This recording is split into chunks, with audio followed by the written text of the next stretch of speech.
2.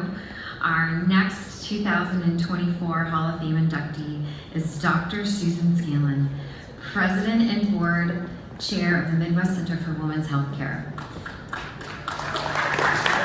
Susan, a practicing gynecologic surgeon and leader in Illinois healthcare space, started her business with 3 doctors, negotiated a merger with the Midwest Center, and has grown the practice north of 110 providers.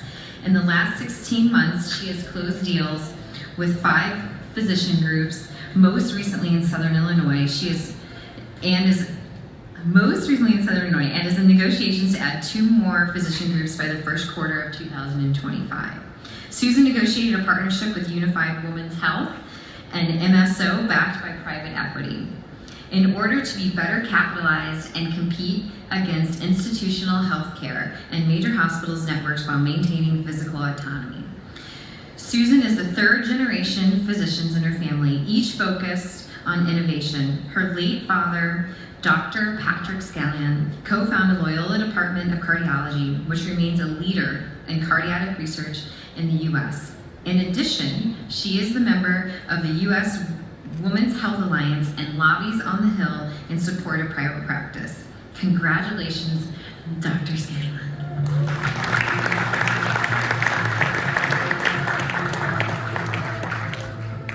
Hi, everyone.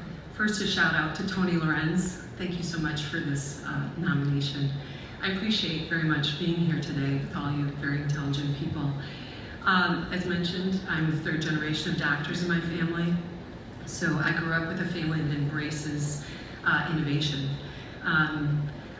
I was driving to school and driving to work one day, and my father was in the car, and he turned to me and he said, "Susan, you can't just be a doctor.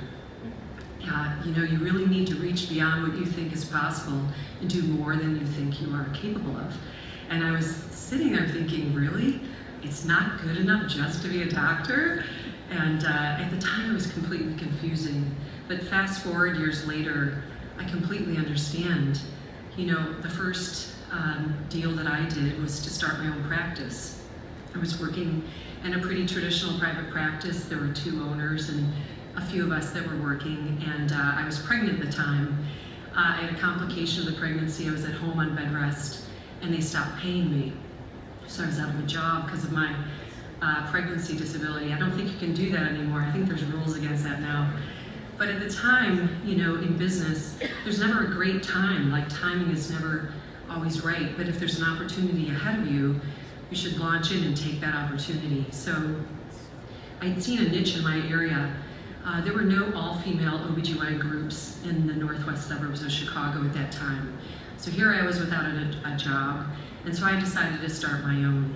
I started on the 3rd floor of my house. I interviewed my entire staff in my living room 2 weeks after I had my baby, and she happens to be here today. She's 24 over there taking a picture. So it was difficult to do, but completely worth the effort.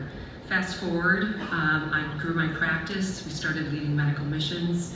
I wrote a book for college women to try and understand health and safety when they move off to college on their own, and I brought robotic surgery to the practice to advance technology for our patients. I knew that we needed to do something to reduce our overhead, and I negotiated a deal with Midwest Center, a merger with Midwest Center with other colleagues in the area. That also was completely worth the effort. Moving forward, though, to reduce overhead further and try and grow, you need capital. And traditional PE was really not attractive to the doctors.